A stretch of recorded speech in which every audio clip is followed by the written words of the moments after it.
Assalamualaikum warahmatullahi wabarakatuh. Eh, Teman-teman sekalian, ini merupakan video pertama saya.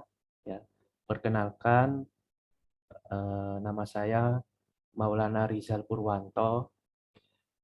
Saya mahasiswa Magister Teknik Sistem Universitas Gadjah Mada semester 1. Nah, tujuan saya membuat video ini adalah untuk tugas prakuliah pengantar teknik sistem. Nah, di sini nanti saya akan menyampaikan beberapa materi. Nah, tentu saja di sini saya tidak sendiri ya. Seperti teman-teman lihat, sudah ada satu audiens yang merupakan eh, adik kelas saya sewaktu kuliah sarjana ya. Ya, namanya Amalina Nur Sabrina. Nah, mungkin Sabrina bisa menyapa teman-teman.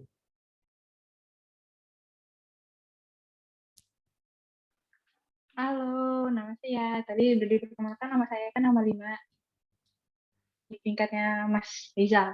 Itu. Thank you. Nah, saya biasa manggilnya Sabrina. Nah, Sabrina ini merupakan adik tingkat ya, saat di bawah saya setahun waktu kuliah sarjana di Jember. Nah, kemudian Sabrina juga memiliki rencana untuk melanjutkan studi S2 sama seperti saya di Magister Teknik Sistem UGM. Nah, benar kan Sabrina ya? Benar banget, Mas. Insya Nah, Allah saya akan lanjut ke Metsi. amin, saya doakan. Nah, eh, sebelum masuk di Medsi, nah ini aku kenalin beberapa hal penting ya yang ada di Medsi. Ya, nanti Sabrina bisa mengikuti pemaparan materi dari aku sampai selesai.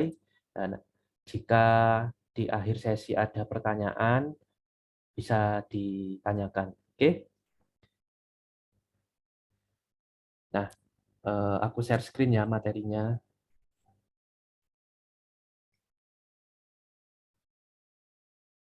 Nah, udah terlihat ya? Sudah, Mas. Sudah terlihat aman. Oke, oke. Ini aku slideshow. Nah, oke. Jadi di sini kita akan diskusi mengenai pola pikir sistem. Nah, pola pikir sistem di mana nanti aku akan jelasin secara umum.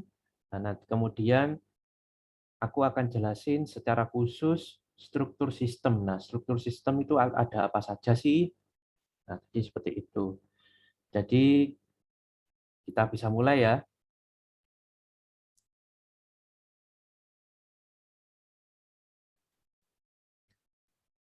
Oke, Sabrina masih mendengar suara saya ya? Masih aman ya?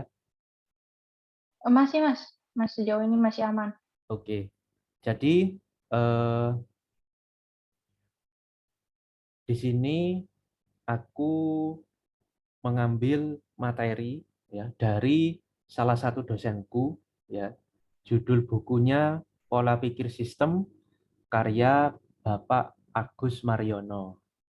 Ya, jadi buku ini berjumlah 121 halaman, diterbitkan oleh Gadjah Mada University Press tahun 2014. Nah, buku ini sangat penting ya. Jadi nanti Sabrina bisa membeli buku karya Bapak Agus Mariono ini karena bukunya sangat bagus ya. Jadi ini merupakan fondasi ya, fondasi bagaimana kita berpikir sebagai sistem ya. Jadi seperti itu. Nah, ini merupakan biografi beliau, Bapak Agus Mariono. Ya, beliau lahir di Sukoharjo 3 November 1963. Ya. Ya, beliau juga alumni dari UGM ya, waktu kuliah sarjana. Kemudian beliau mengikuti program penelitian di bidang hidraulika, jurusan bangunan air dan bangunan terowongan di Austria. Kemudian tahun 93 sampai 95 menyelesaikan program studi setara S2 ya di Fakultas Teknik Sipil dan Pengukuran di Jerman ya, University of Karlsruhe di Jerman. Kemudian tahun 95 sampai 99 menyelesaikan program doktor di jurusan Manajemen Sumber Daya Air, Hidraulika dan Irigasi di universitas yang sama di Jerman. Ya, kemudian tahun 99 sampai 2000 mengikuti program postdoktor di institut yang sama. Pada tahun 2000 aktif kembali menjadi dosen UGM, dosen program studi Magister Teknik Sistem. Ya. Saat ini beliau menjadi dekan ya di sekolah diploma di UGM. Nah, ini karya-karya beliau, buku-buku beliau lainnya selain pola pikir sistem ya. Ada restorasi sungai, ada menangani banjir, kekeringan dan lingkungan, kemudian reformasi pengelolaan sumber daya air, kemudian pengelolaan kawasan sempadan sungai. Nah, beliau juga merupakan pionir ya restorasi sungai dan juga beliau aktif dalam kegiatan masyarakat ya, terutama yang berkaitan dengan rainwater ya, rainwater. Nanti bagaimana kita menampung air hujan ya untuk digunakan kembali. Nah, itu ada di buku beliau di keempat buku ini. Nanti bisa dibaca-baca Sabrina. Nah, oke. Kita masuk ke pokok bahasan pertama. Nah, pokok bahasan di buku pola pikir sistem itu yang pertama pola pikir asistemis. Nah, pada bab ini membahas mengenai cara berpikir atau pola dalam berpikir secara asistemis yang pada umumnya dipakai untuk menyelesaikan sebuah masalah. Ya, contohnya dalam berorganisasi ya. Nah, istilah pola pikir ini artinya itu negasi dari pola pikir sistemik. Nah, jadi pola pikir asistemis ini merupakan lawan dari pola pikir yang sistemik. Ada apa aja sih? Ya, yang pertama ada pola pikir sektoral. Sebuah pola pikir yang menekankan analisis dan penyelesaian secara bidang per bidang. Pola pikir sektoral terdapat kecenderungan dalam menyelesaikan masalah, yaitu membagi-bagi masalah dalam sektor tanpa memperhatikan keterkaitan. Nah, pola pikir ini mengindahkan kompromi dan sharing antar sektor. Nah, jadi pola pikir sektoral ini eh, kurang baik ya, karena mengindahkan kompromi dan sharing antar sektor. Nah, jadi kita sebagai mahasiswa teknik sistem harus eh, memperhatikan sharing ya, sharing antar mahasiswa, sharing antar dosen ya. Jadi kita harus sering sharing. Kemudian yang kedua ada pola pikir temporal. Pola pikir temporal ini menganalisis masalah, mengambil kesimpulan, merekomendasikan solusi, dan mengimplementasikan rekomendasi tersebut secara temporal. Temporal artinya itu hanya untuk waktu tertentu ya. Jadi ada batasan waktu, seperti itu. Yang ketiga ada pola pikir pragmatis ya. Pola pikir pragmatis ya tentu saja itu mengedepankan idealisme ya. Jadi pola pikir ini bertujuan untuk menyelesaikan masalah di depan mata dan dalam jangka pendek ya, serta bisa dengan cepat memuaskan komponen yang sedang mengalami masalah. Nah, sebenarnya eh, pola pikir pragmatis ini ya bisa digunakan ya, cuman jangan terlalu sering ya, karena mengedepankan idealisme itu juga kurang baik ya. Jadi kita harus eh, bisa menerima kritik dan saran dari orang lain. Jadi seperti itu. Yang keempat ada pola pikir insidental. Jadi pola pikir ini sebuah pola pikir untuk menyelesaikan masalah yang hanya didasarkan pada suatu kejadian tertentu.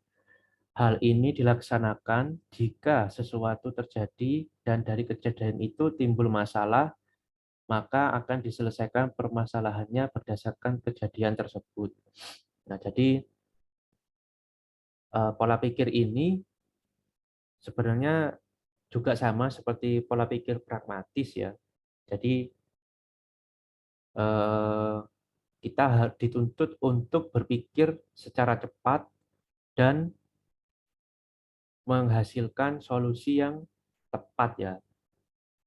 Tapi pola pikir insidental ini juga tidak lepas dari idealisme. Jadi yang rawan itu seperti itu. Jadi kita tidak boleh selalu untuk mengedepankan idealisme.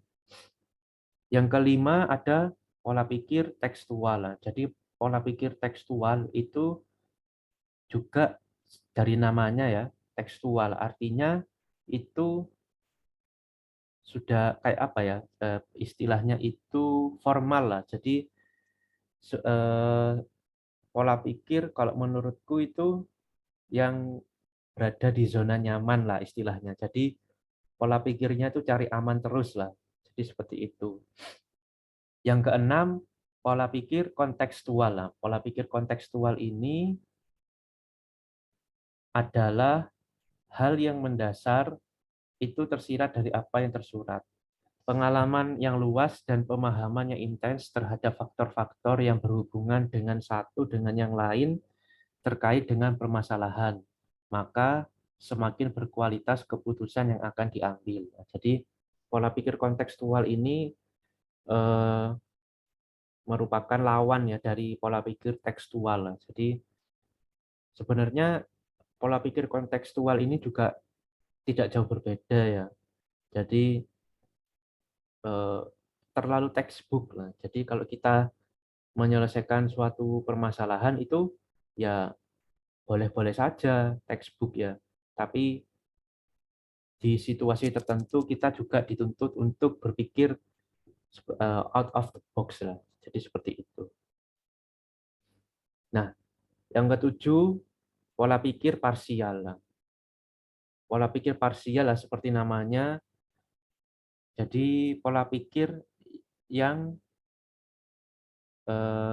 menyederhanakan masalah menjadi masalah yang lebih kecil.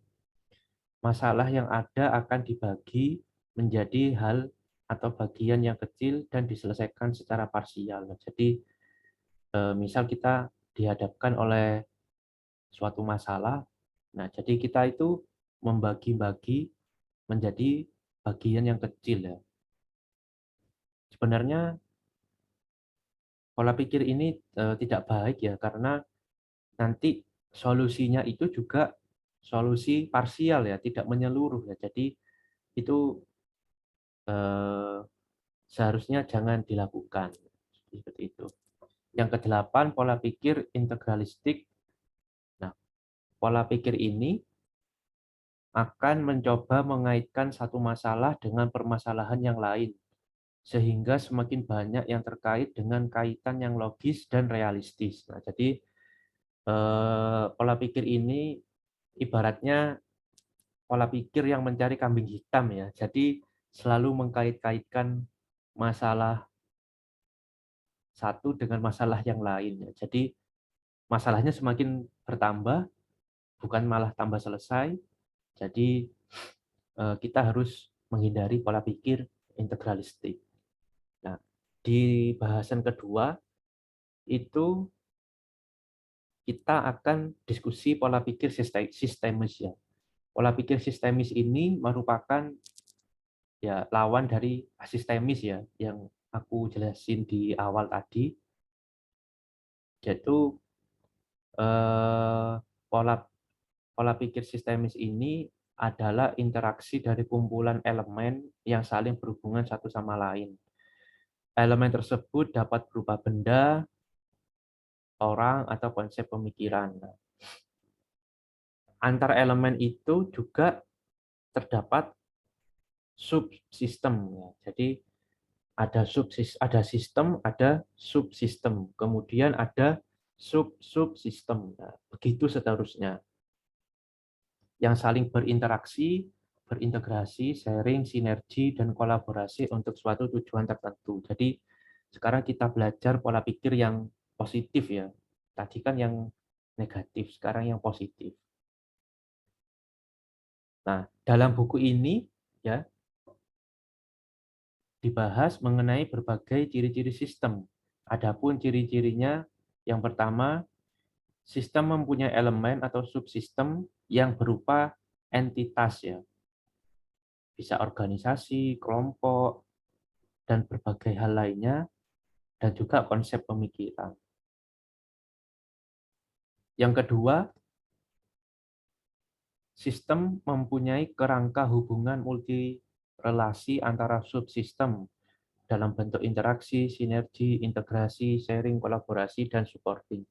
Nah, yang ketiga, sistem mempunyai mekanisme loop ya berupa input, proses, output, dan juga outcome yang berjalan dalam alur operasi tertentu. Nanti di bagian ketiga akan aku sampaikan contoh-contohnya.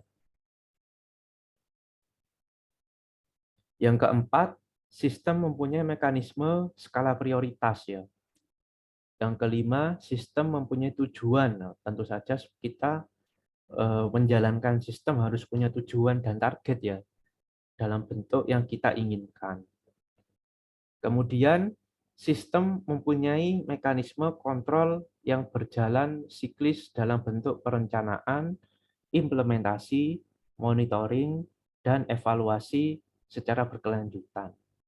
Jadi kita harus sebelum menjalankan sebuah sistem, kita harus merencanakan terlebih dahulu.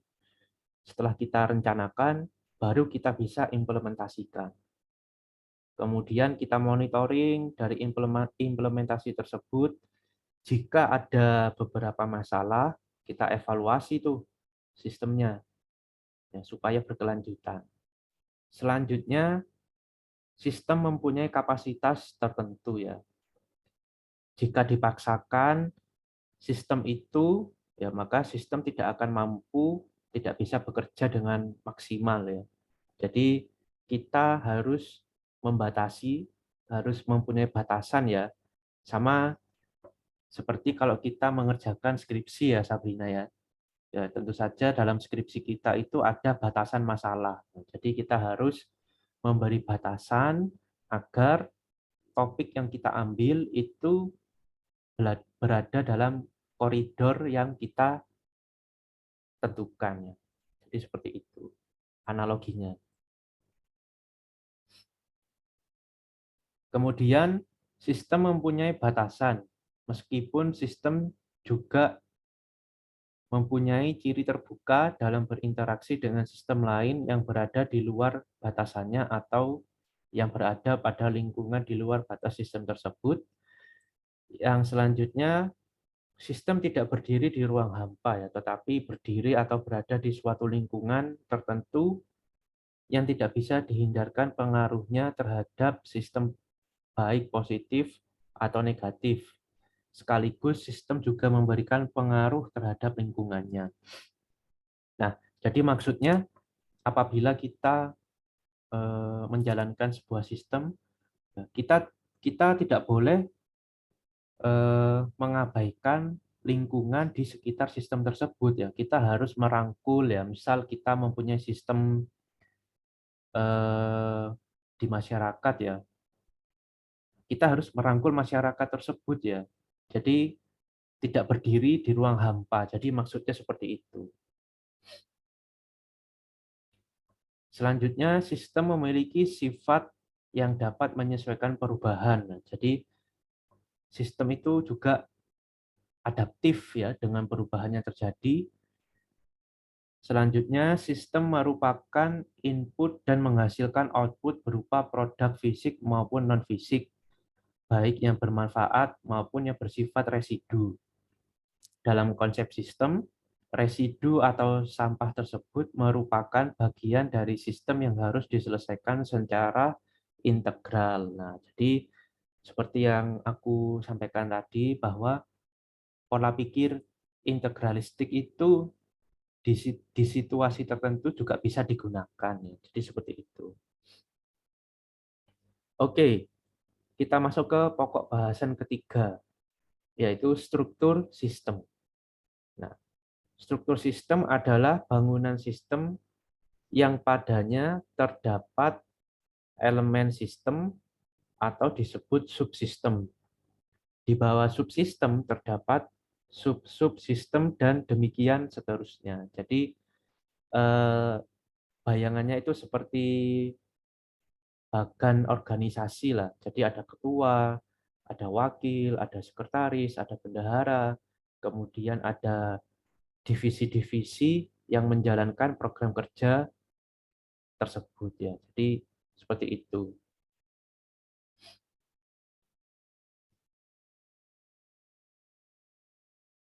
Nah, ini Sabrina ya, mungkin bisa dilihat ya salah satu contoh ya struktur sistem yang berada di Magister Teknik Sistem UGM ya. Jadi atau kita sebut METSI ya. Nah, METSI mempunyai visi misi tujuannya.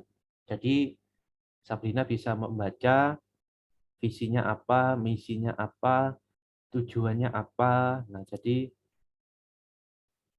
salah satu contoh struktur sistem itu seperti ini ya, di METSI ya.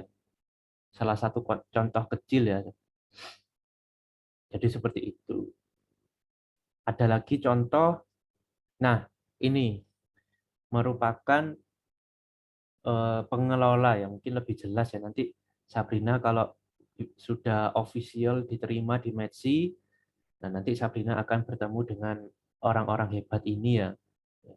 Di mana ada dekan FTUGM, kemudian ketua Prodi METSI ya, Prof.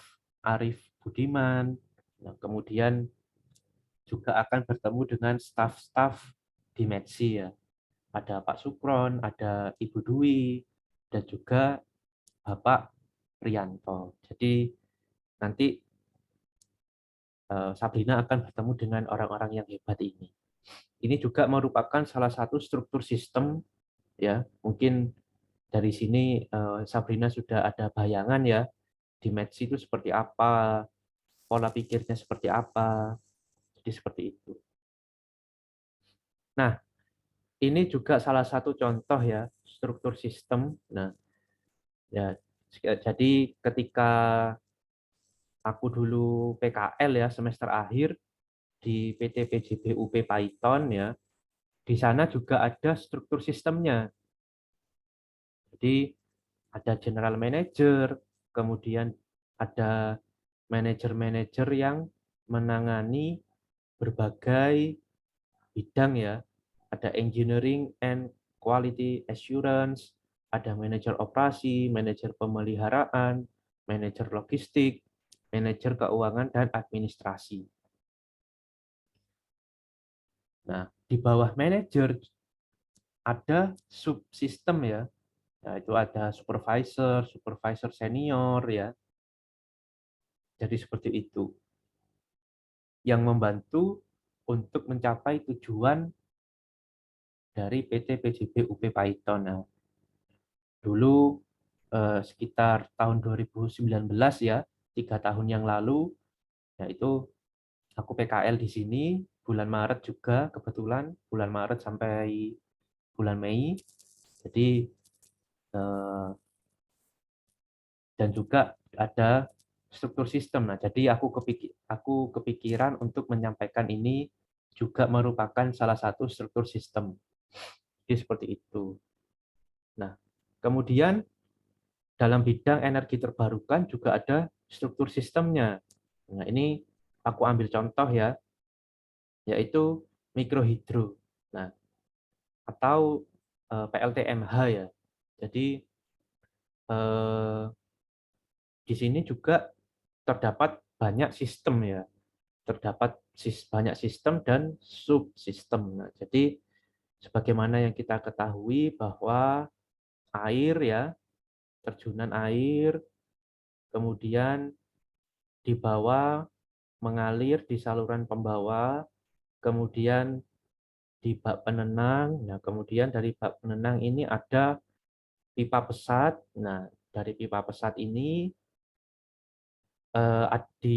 masuk ke rumah pembangkit ya. Masuk ke rumah pembangkit, kemudian air tersebut menggerakkan turbin. Nah, turbin dikoppel dengan generator. Nah, generator mengubah menjadi aliran listrik ya. Jadi seperti itu. Nah, di gambar sebelah kanan, nah ini juga sebuah salah satu contoh subsistem ya. Di sini ada turbin, ada generator, ada governor ya, ada tachometer. Nah, ini juga merupakan sistem ya, ya hidraulik sistem ya. Jadi dalam mikrohidro juga banyak sekali sistem dan subsistem. Jadi ini aku ambil salah satu contoh ya. Jadi sebenarnya masih banyak lagi. Nanti kita bisa sharing ke depannya seperti apa, Sabrina.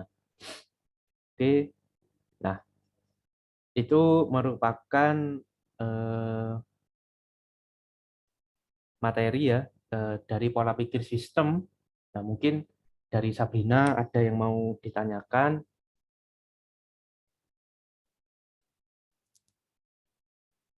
Oke, makasih banyak Mas. Saya sih mau tanya, mungkin ada beberapa pertanyaan mungkin dari saya. Uh, tapi suara saya terdengar jelas Mas?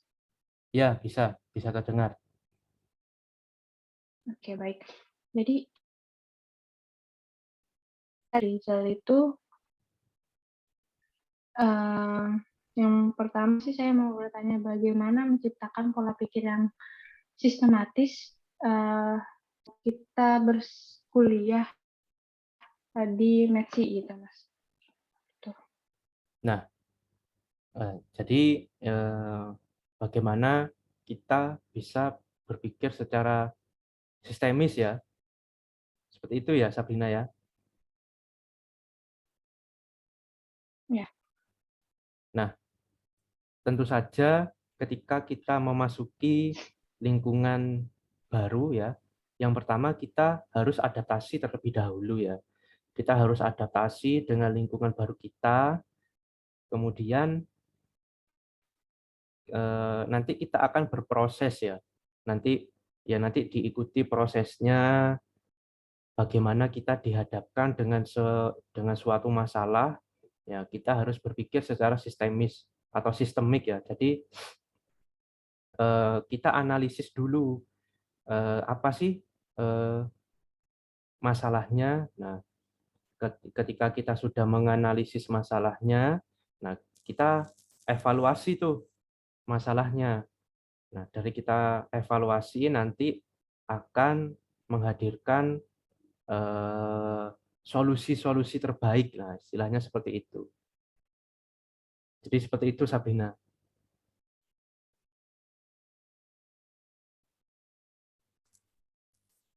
Oke, baik Mas. Boleh bertanya lagi kan ya? Oke, silahkan. Tadi kan Mas Rizal menjelaskan pola pikir sistemis yang bagian sebentar, Ini aku share yang lagi ya. bagian Oke, Eh, boleh. ini ya. Ya, sistem mempunyai tujuan dan target dalam bentuk kondisi yang diinginkan, kualitas dan kuantitas hasil setara waktu pencapaian yang ditetapkan.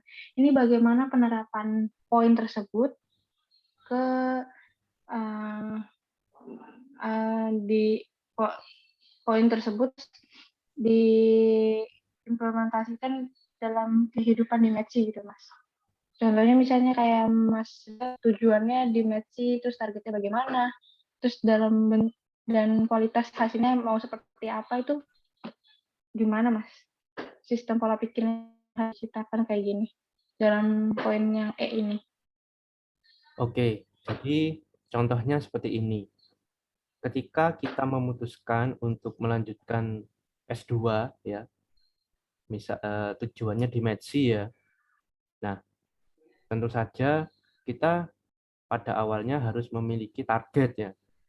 Misal nanti aku Betul. harus lulus dengan IPK di atas 3,5, misalnya seperti itu. Nah, itu kan merupakan salah satu target ya. Jadi misal lagi nanti aku harus selesai dari Metsi, lulus tepat waktu 4 semester. Nah, jadi itu juga merupakan suatu target ya. Jadi kita bisa menetapkan target dan tujuan di awal ya, di awal langkah kita agar proses yang kita jalani itu masih dalam satu koridor dengan tujuan dan target yang sudah kita buatnya. Jadi seperti itu. Jadi apabila targetnya lulus tepat waktu, kemudian targetnya IPK-nya cum laude di atas 3,5, nanti kita akan eh, dituntun untuk selalu belajar, untuk selalu aktif di kelas, mengumpulkan tugas tepat waktu. Nah, itu kan juga merupakan proses ya. Sebuah proses untuk mencapai tujuan dan target kita. Lulus tepat waktu, IPK-nya cum laude. Nah, jadi seperti itu. Jadi di Metsi seperti itu. Jadi begitu Sabrina. Oke, baik, Mas. Apa lagi ya yang ingin saya tanyain? Kalau tidak ada ya tidak apa-apa. Oke, mungkin cukup sih, Mas, dari udah mewakili semua pertanyaan. Oke, eh, Terima kasih. aku doakan semoga nanti di bulan Agustus ya bisa kuliah di Metsi, Amin. bisa menjadi Amin. keluarga besar Magister Teknik Sistem UGM. Nah, Amin. mungkin itu saja ya materi dari aku. Semoga bermanfaat. Terima kasih. Eh, Semoga teman-teman yang melihat ini di YouTube ya juga bisa mendapatkan manfaat seperti Sabrina ya. Ya. Terima kasih. Wassalamualaikum warahmatullahi wabarakatuh.